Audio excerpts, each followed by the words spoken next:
Le 11 mars 1656, Yves de Kérodren pousse les lourdes portes du manoir familial avec la certitude qu'il vient d'hériter d'un trésor. Son oncle Alain vient de mourir sans descendance, lui léguant l'intégralité de ses biens, 3 domaines, des terres à perte de vue, et surtout un coffre rempli d'or dont on raconte qu'il contient la fortune accumulée par 5 générations de Kérodren.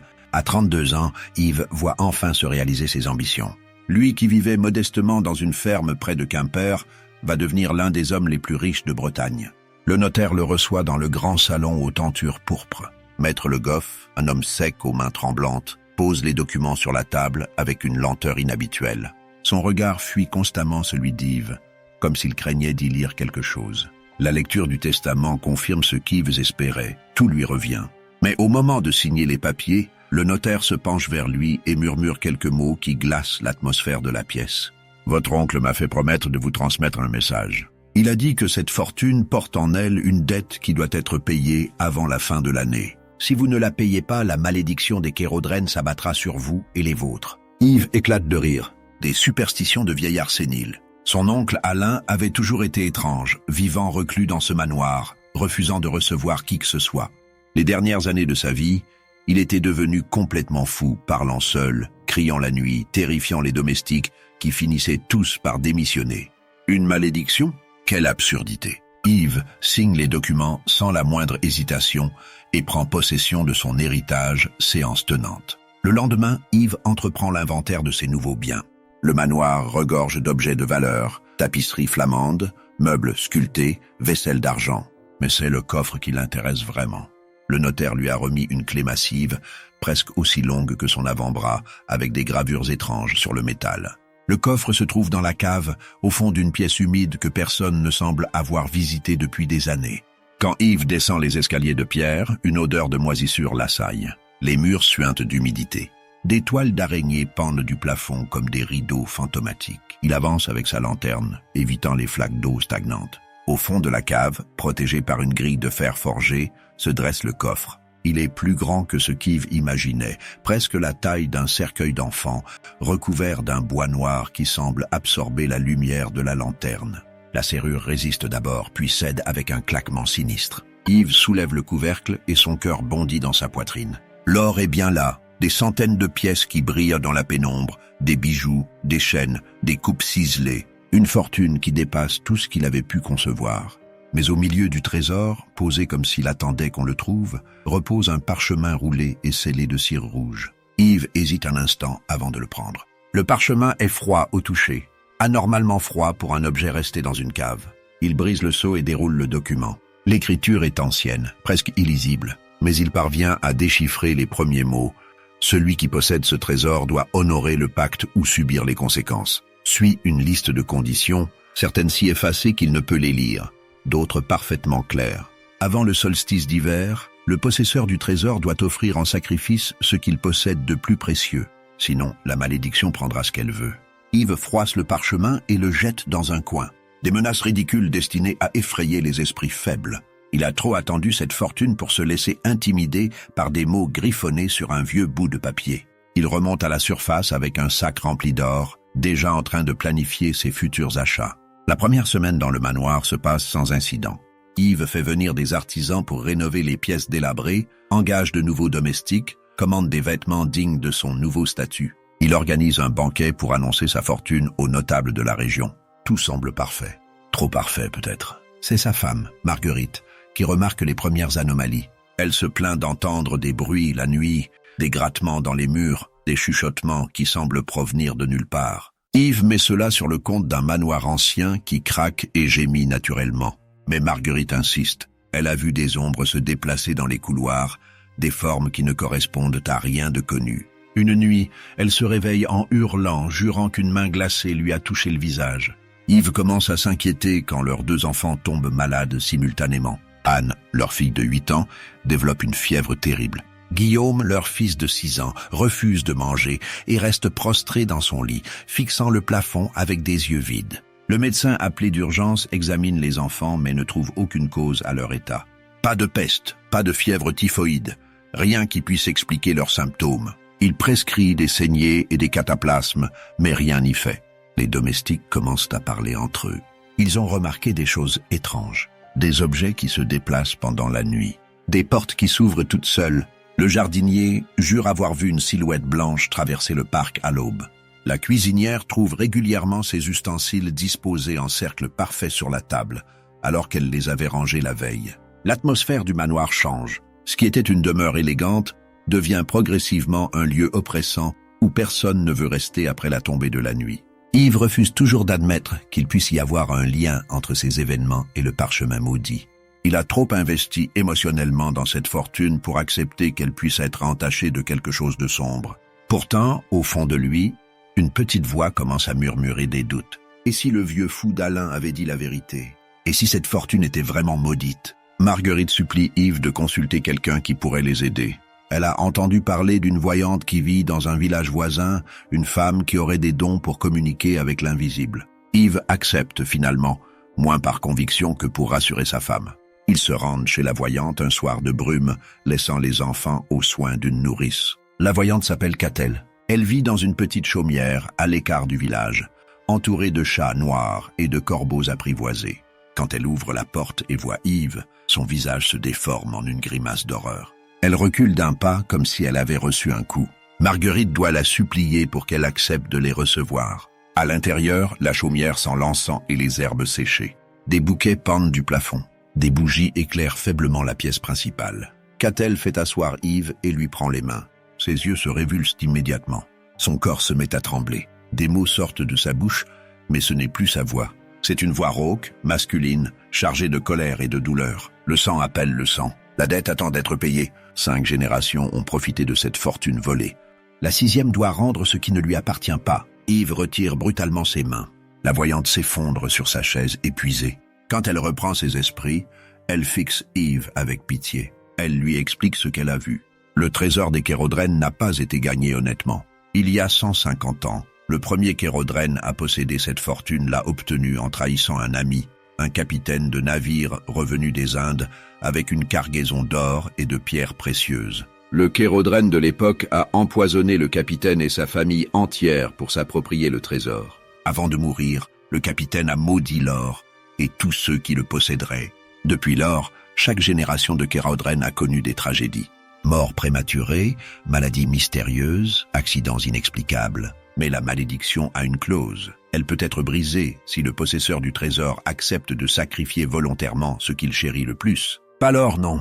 La malédiction se nourrit de l'attachement aux biens matériels. Elle veut quelque chose de vraiment précieux, quelque chose qui cause une vraie souffrance quand on s'en sépare. Yves écoute tout cela avec un mélange de scepticisme et d'angoisse croissante. Il demande à Catel ce qui se passera s'il ne fait rien. La voyante ferme les yeux et son visage se durcit. La malédiction prendra elle-même ce qui lui est dû, et son choix sera toujours le plus cruel possible. Elle ne veut pas votre or, elle veut votre âme, ou celle de ceux que vous aimez. Les semaines suivantes confirment les prédictions de Catel. L'état des enfants empire. Anne commence à avoir des convulsions. Guillaume refuse maintenant de boire, même de l'eau. Sa peau prend une teinte grisâtre. Les médecins se succèdent au chevet des enfants sans pouvoir rien faire. Certains suggèrent des remèdes à base de mercure, d'autres préconisent des exorcismes. Rien n'a le moindre effet. Marguerite perd la raison progressivement. Elle passe ses nuits à prier dans la chapelle du manoir, se flagellant jusqu'au sang, suppliant Dieu de sauver ses enfants. Elle reproche à Yves d'avoir accepté cet héritage maudit. Leurs disputes deviennent de plus en plus violentes. Une nuit, Yves la trouve debout dans la cave, face au coffre ouvert, tenant un couteau de cuisine. Elle marmonne des phrases incohérentes sur le sacrifice nécessaire. Il doit l'arracher de force à la cave et la faire enfermer dans sa chambre pour sa propre sécurité. Le manoir lui-même semble se décomposer. Des fissures apparaissent dans les murs. L'humidité envahit toutes les pièces malgré les efforts des domestiques. Les tapisseries se couvrent de moisissures en quelques jours. Les meubles craquent et se fendent sans raison. Les domestiques désertent un par un, refusant de rester dans cette demeure maudite même pour un salaire triple. Bientôt, il ne reste plus qu'Yves, Marguerite et les enfants mourants dans ce tombeau de pierre. Yves lui-même change physiquement. Ses cheveux deviennent blancs en l'espace de quelques semaines. Son visage se creuse. Il ne dort plus, hanté par des cauchemars où il voit le capitaine assassiné se dresser devant lui, pointant un doigt accusateur vers sa poitrine. Dans ses rêves, l'or du coffre se transforme en sang qui coule entre ses doigts. Il se réveille en hurlant, trempé de sueur, terrorisé par des visions qu'il ne peut plus chasser. Un matin de novembre, il descend à la cave et contemple le coffre. La fortune est toujours là, intacte. Il pourrait tout abandonner. Fuir ce manoir avec ce qui reste de sa famille. Mais l'or exerce sur lui une attraction morbide. Il a sacrifié sa tranquillité d'esprit pour ce trésor. Il a mis en danger sa femme et ses enfants. Abandonner maintenant signifierait admettre qu'il s'est trompé, que tout cela n'était qu'une terrible erreur. Son orgueil refuse cette capitulation. Le 20 décembre 1656, Anne meurt.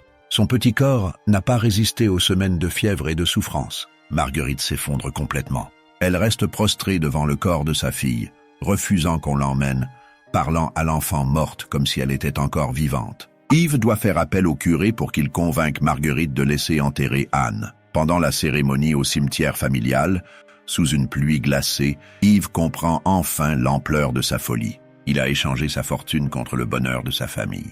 Il a choisi l'or plutôt que ses enfants. Cette prise de conscience le frappe avec la violence d'un coup de poignard. Il tombe à genoux devant la tombe de sa fille et pleure pour la première fois depuis des mois. Mais ses larmes arrivent trop tard. Anne est morte. Guillaume est à l'agonie. Marguerite a sombré dans la démence. Et tout cela par sa faute. Cette nuit-là, Yves prend une décision.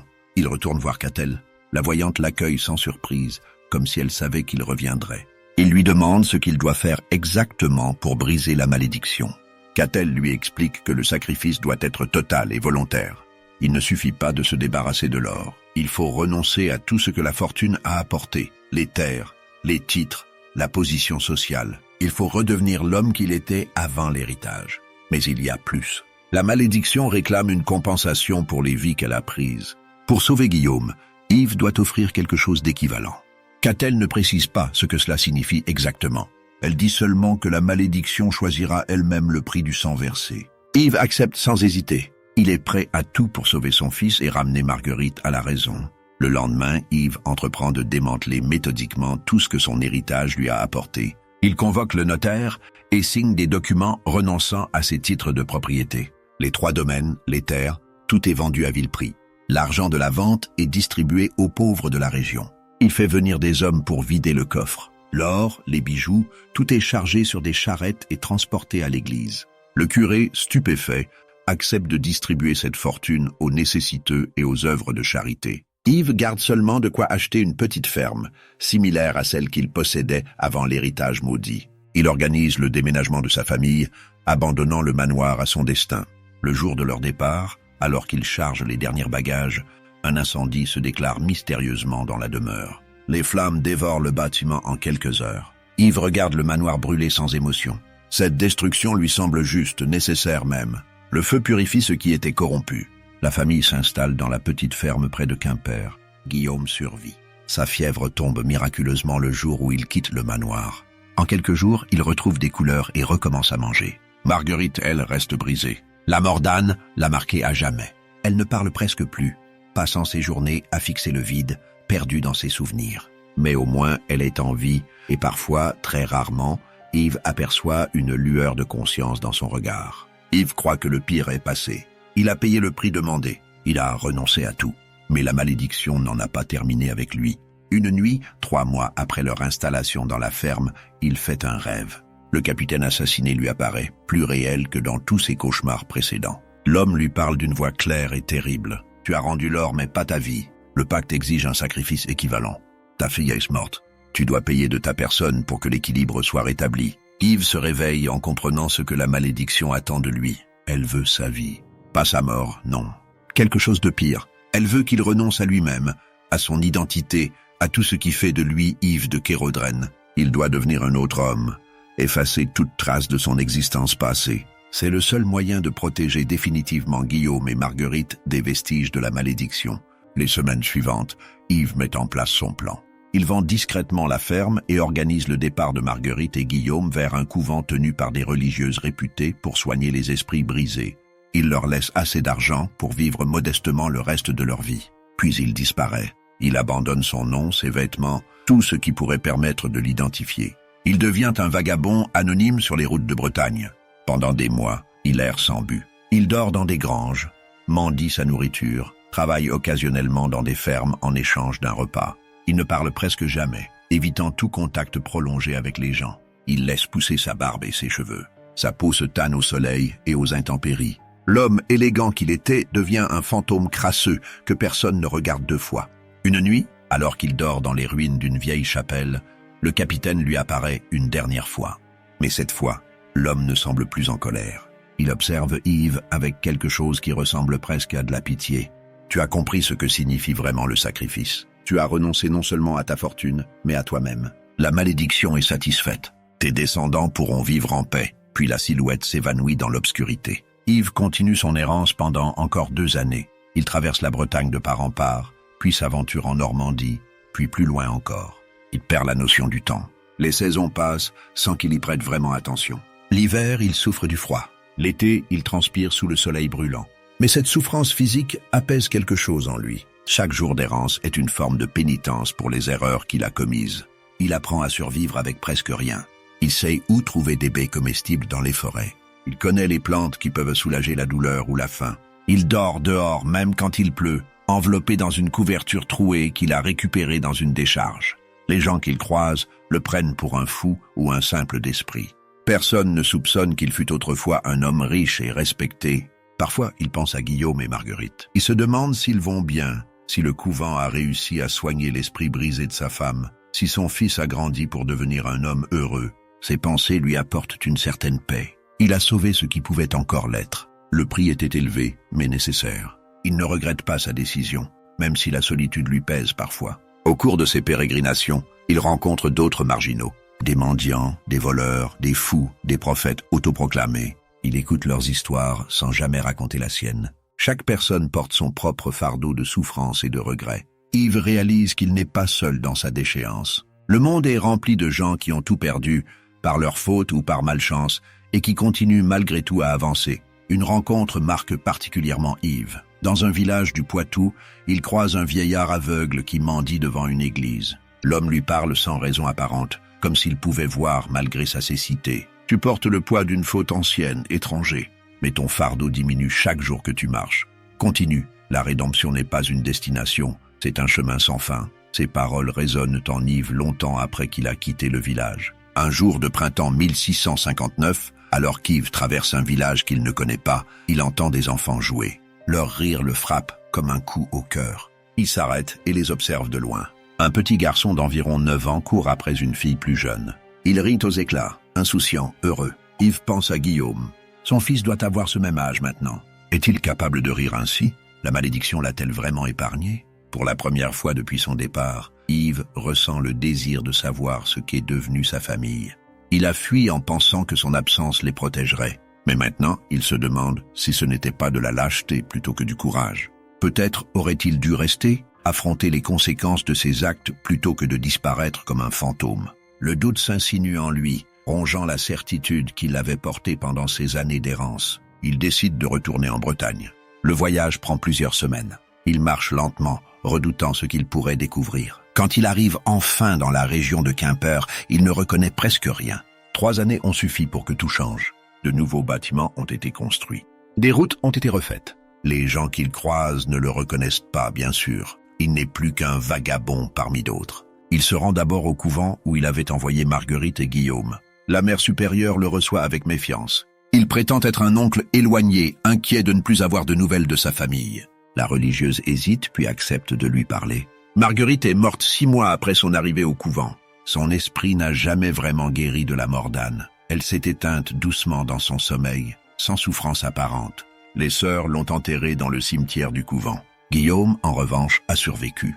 Les religieuses l'ont élevé et éduqué. Elles lui ont caché la vérité sur son père, lui racontant qu'Yves était mort dans un accident. Le garçon a grandi en bonne santé, sans trace de la malédiction qui avait failli le tuer. Il y a 1 an, un marchand de Rennes l'a pris comme apprenti. Il vit maintenant dans cette ville, apprenant le métier du commerce. La mère supérieure donne à Yves l'adresse de l'échoppe où travaille son fils. Yves passe plusieurs jours à rôder autour de l'échoppe de Rennes. Il observe Guillaume de loin, caché dans l'ombre des ruelles. Son fils est devenu un jeune homme robuste, au visage sérieux, qui travaille avec application.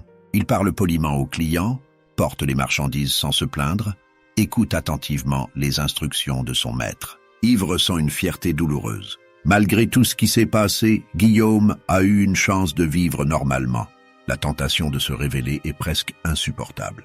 Yves voudrait serrer son fils dans ses bras, lui dire qu'il est désolé, lui expliquer pourquoi il a disparu. Mais il sait que ce serait une erreur. Guillaume le croit mort. Revenir d'entre les morts bouleverserait sa vie. Et si la malédiction n'était pas vraiment terminée? Et si le simple fait de reprendre contact avec son fils réveillait les forces obscures qu'il avait tenté d'apaiser? Un soir, Yves prend une décision définitive. Il ne se révélera pas. Guillaume est en sécurité et heureux. C'est tout ce qui compte. Yves a payé le prix de sa cupidité. Il a perdu une fille, une femme, son identité, sa place dans le monde. Mais son fils vit. C'est la seule victoire qu'il pouvait espérer. Il doit accepter de rester mort aux yeux de Guillaume pour préserver cette victoire. Avant de quitter Rennes, Yves fait une dernière chose. Il se rend dans une église et parle à un prêtre. Il lui raconte toute son histoire, sans rien omettre. Le prêtre l'écoute en silence, puis lui donne sa bénédiction. « Votre pénitence est accomplie, mon fils. Vous avez sacrifié tout ce qu'un homme peut sacrifier. Dieu vous pardonne, même si vous ne vous pardonnez pas vous-même. » Ces mots apportent à Yves un réconfort qu'il n'espérait plus. Il quitte Rennes le lendemain, reprenant sa vie errante. Mais quelque chose a changé en lui. Il n'erre plus sans but. Il se dirige vers un monastère dans les montagnes, dont il a entendu parler pendant ses voyages. C'est un endroit où les hommes brisés par la vie peuvent trouver refuge et paix. Yves pense qu'il est temps de cesser de fuir et de trouver un endroit pour finir ses jours dans la contemplation et la prière. Le monastère se dresse sur un plateau rocheux accessible seulement par un sentier escarpé. Yves met 2 jours pour l'atteindre. Quand il frappe à la porte, c'est un moine au visage paisible qui lui ouvre. L'homme ne pose pas de questions. Il fait entrer Yves, lui donne à manger et à boire, puis l'emmène voir l'abbé. Le monastère accueille des hommes en quête de rédemption. Yves est loin d'être le premier fugitif du monde à chercher refuge ici. L'abbé est un homme âgé, au regard perçant mais bienveillant. Il écoute Yves raconter son histoire en hochant la tête de temps en temps.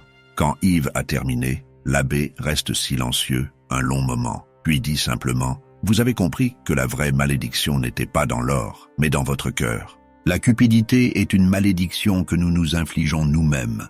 Vous êtes le bienvenu ici, frère. Nous vous aiderons à trouver la paix. » Yves intègre la communauté monastique.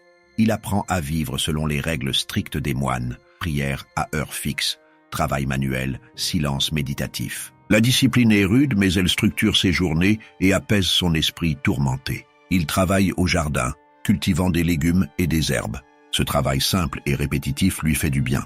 Pour la première fois depuis des années, il dort sans cauchemar. Les autres moines respectent son besoin de solitude. Ils ne lui posent pas de questions sur son passé. Chacun ici porte ses propres secrets et ses propres blessures. La seule chose qui compte est le présent, l'effort quotidien pour devenir meilleur, pour expier les fautes passées. Yves trouve dans cette communauté quelque chose qu'il avait perdu, un sentiment d'appartenance, une raison de continuer. Au fil des mois, Yves participe de plus en plus à la vie du monastère. Il aide à la bibliothèque, recopiant des manuscrits anciens. Il apprend le latin avec les jeunes novices. Il soigne les malades dans l'infirmerie. Chaque tâche accomplie est une petite victoire contre le vide qui menaçait de l'engloutir. Il ne sera jamais complètement en paix avec lui-même, mais au moins, il peut vivre avec ses souvenirs sans en être détruit.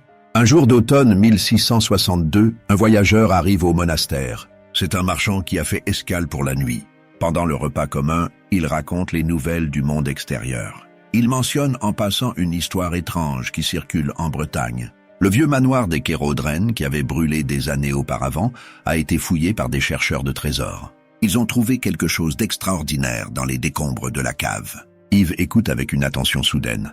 Le marchand continue son récit. Dans les ruines, on a découvert un second coffre, plus petit que le premier, caché derrière un mur. Ce coffre contenait des documents, des lettres et un journal intime.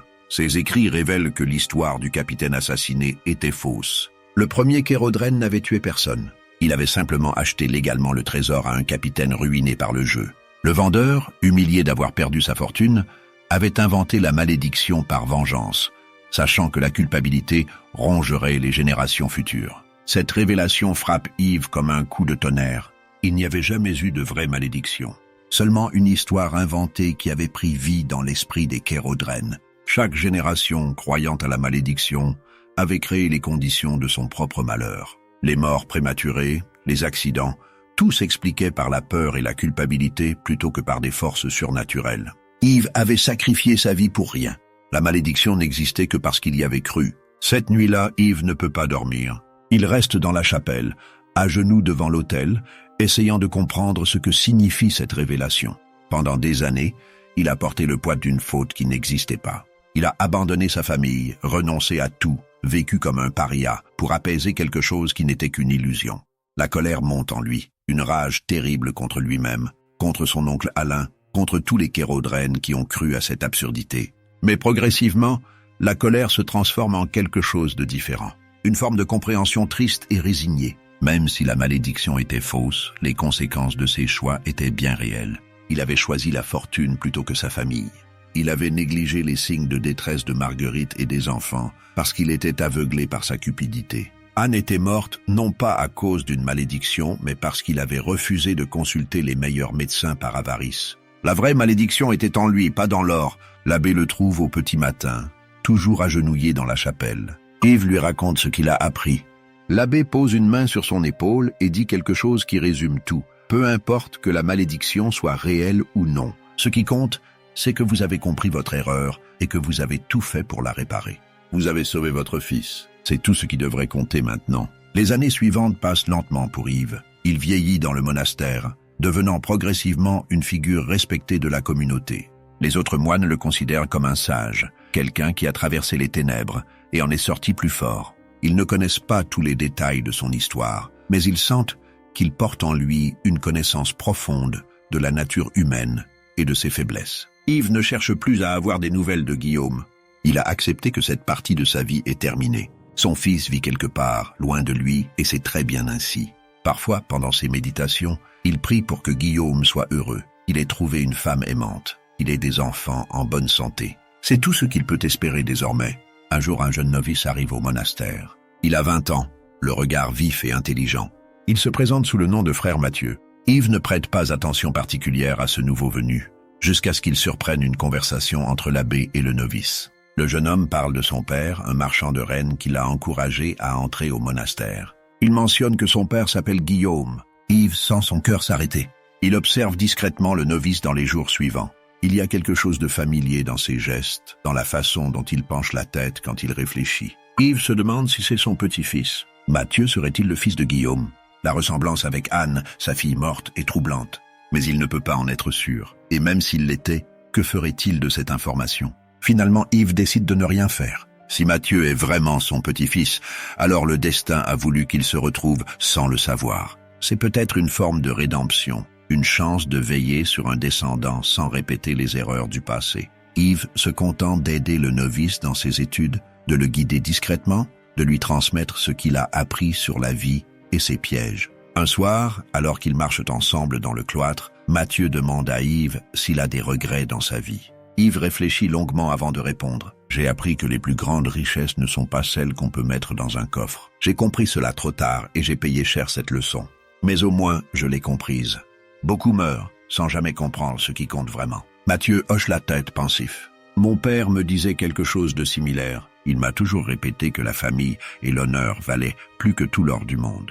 Je me demandais d'où lui venait cette sagesse. Peut-être avait-il connu quelqu'un qui avait appris cette leçon à ses dépens. » Yves sourit tristement. Si Mathieu est bien son petit-fils, alors Guillaume a transmis à son fils l'enseignement que Yves lui-même a payé si cher. D'une certaine manière, son sacrifice n'aura pas été vain. La malédiction réelle ou imaginaire est brisée. La nouvelle génération peut vivre sans le poids du passé. En 1667, Yves tombe malade. C'est une maladie des poumons, commune chez les vieillards. Il a 70 ans maintenant, un âge respectable pour l'époque. Les moines le soignent du mieux qu'ils peuvent. Mais tous savent que la fin approche. Yves l'accepte avec sérénité. Il a vécu assez longtemps pour voir les conséquences de ses erreurs et pour tenter de les réparer. Il est prêt à partir. Pendant ces derniers jours, allongé dans l'infirmerie, Yves reçoit la visite de frère Mathieu. Le jeune homme vient lui tenir compagnie, lui lire les Écritures, prier avec lui. Une nuit, alors que Yves dérive entre sommeil et veille, il murmure des choses incohérentes. Il parle d'un coffre rempli d'or, d'une petite fille qui meurt dans ses bras, d'une femme qui pleure dans l'obscurité. Mathieu écoute sans vraiment comprendre, mais quelque chose dans ces mots éveille en lui un souvenir lointain. Son père lui a raconté une fois l'histoire de sa grand-mère et de sa tante, morte quand il était enfant. Et il y avait aussi quelque chose à propos d'un héritage maudit, d'un manoir qui avait brûlé. Mathieu n'avait jamais vraiment cru à cette histoire. Mais maintenant, en écoutant les divagations du vieil homme, il se demande s'il n'y a pas un lien. Le lendemain matin, Yves se réveille lucide. Il voit Mathieu assis à son chevet et comprend que le jeune homme a des questions. Yves décide qu'il est temps de dire la vérité. Il raconte son histoire depuis le début, sans rien omettre. Il parle de sa cupidité, de la malédiction, de la mort d'Anne, de la folie de Marguerite, de son errance et de sa pénitence. Il explique pourquoi il a abandonné Guillaume et comment il s'est retrouvé ici. Quand il a terminé, Mathieu reste silencieux pendant un long moment. Puis il dit doucement « Mon père s'appelle bien Guillaume. Il est marchand à Rennes. Il m'a parlé de son père qu'il croyait mort dans un accident. Vous êtes mon grand-père. » Il n'y a ni colère ni reproche dans sa voix. Juste une constatation tranquille d'un fait extraordinaire. Yves hoche la tête, des larmes coulent sur ses joues creusées. « Je suis désolé pour tout. Je voulais vous protéger, Guillaume et toi. Je croyais que ma présence vous mettrait en danger. Peut-être avais-je tort. Peut-être n'étais-je qu'un lâche qui fuyait ses responsabilités. » Mathieu prend la main du vieil homme. « Vous avez fait ce que vous pensiez juste. Mon père a eu une bonne vie. Moi aussi. La malédiction, si elle existait, est brisée. C'est tout ce qui compte. » Yves meurt 2 jours plus tard, paisiblement, dans son sommeil. L'abbé organise des funérailles simples, selon la tradition monastique. Mathieu reste au monastère pour les obsèques, puis retourne à Rennes. Il doit décider s'il révèle la vérité à son père. Guillaume a le droit de savoir que son père n'est pas mort dans un accident, qu'il a vécu toutes ces années à quelques lieues de lui. Finalement, Mathieu décide de tout raconter. Guillaume écoute l'histoire avec des émotions mêlées. Il y a de la colère contre ce père qui l'a abandonné. Mais il y a aussi de la compréhension. Son père avait essayé de le protéger à sa manière. Et grâce à ce sacrifice, Guillaume a pu vivre une vie normale, sans le poids d'une malédiction réelle ou imaginaire. Guillaume se rend au monastère pour voir la tombe de son père. C'est une simple pierre avec une inscription latine. Hic jace peccator qui redemptionem invenit. Ici repose un pécheur qui a trouvé la rédemption. Guillaume reste longtemps devant cette tombe, essayant de faire la paix avec les fantômes de son passé. Il comprend maintenant pourquoi il a toujours ressenti cette mélancolie inexplicable, ce sentiment qu'une partie de son histoire lui échappait. Les années passent. L'histoire d'Yves de Kérodren devient une légende dans la région. On raconte qu'un comte a renoncé à toute sa fortune pour sauver son fils d'une malédiction. Certains disent que la malédiction était réelle, d'autres qu'elle n'existait que dans l'esprit du comte. Peu importe la vérité. Ce qui reste, c'est l'histoire d'un homme qui a tout perdu par cupidité et qui a tout sacrifié pour racheter ses fautes. Guillaume vit jusqu'à l'âge de 75 ans. Sur son lit de mort, il raconte à ses petits-enfants l'histoire de leur arrière-grand-père. Il insiste sur la morale de cette histoire. La richesse ne vaut rien si elle coûte ce qu'on a de plus précieux. Ses petits-enfants écoutent avec fascination, se demandant si cette histoire extraordinaire est vraie ou si c'est une fable inventée pour les éduquer. Mathieu, devenu abbé du monastère, conserve précieusement les quelques objets qu'Yves a laissés derrière lui. Un chapelet usé, quelques pages de notes griffonnées, un petit crucifix en bois. Ces objets deviennent des reliques pour le monastère, des rappels que même les plus grands pécheurs peuvent trouver la rédemption s'ils sont prêts à payer le prix. Le manoir des Kérodren n'est jamais reconstruit. Ces ruines deviennent un lieu évité par les habitants de la région. On dit que les nuits de brume, on peut voir une silhouette marcher dans les décombres, un homme qui cherche quelque chose qu'il a perdu. Certains affirment que c'est le fantôme d'Yves, condamné à errer éternellement. D'autres disent que ce n'est que le vent jouant avec les ombres. Des décennies plus tard, en 1715, un historien fouille les archives de la région pour écrire une chronique des grandes familles bretonnes. Il découvre les documents trouvés dans les ruines du manoir Kérodren. En les examinant attentivement, il arrive à une conclusion surprenante. La malédiction était à la fois vraie et fausse. Le capitaine dont parlait la légende avait bien existé, mais il n'avait pas été assassiné. Il s'était suicidé après avoir perdu sa fortune au jeu, justement en la pariant contre le premier Kérodren. Avant de se tuer, il avait écrit une lettre maudissant sa propre faiblesse et tous ceux qui profiteraient de sa ruine. Cette lettre avait été trouvée par le deuxième Kérodren, qui l'avait interprétée comme une malédiction magique plutôt que comme les derniers mots amers d'un homme brisé. Ainsi, chaque génération avait transmis cette histoire, en l'embellissant, en y ajoutant des éléments surnaturels, transformant le remords d'un suicidé en une malédiction ancestrale. La peur créée par cette croyance avait provoqué des décisions irrationnelles, des accidents causés par la superstition, des maladies aggravées par le stress et l'angoisse. Les Kérodren s'étaient empoisonnés eux-mêmes avec leur propre peur. Mais cette révélation ne change rien au sacrifice d'Yves. Qu'elle soit réelle ou imaginaire, la malédiction avait des effets bien réels sur sa famille. Il avait fait ce qu'il pensait nécessaire pour sauver son fils. Et d'une certaine manière, il avait réussi. En renonçant à la fortune et à l'orgueil familial, il avait brisé le cycle de cupidité et de culpabilité qui empoisonnait les Kérodrènes depuis des générations.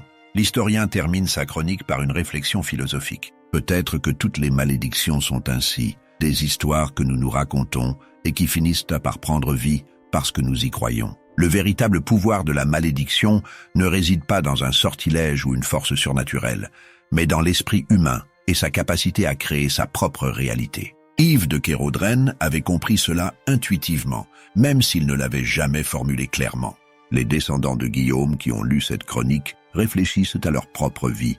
Portent-ils eux-mêmes des malédictions invisibles?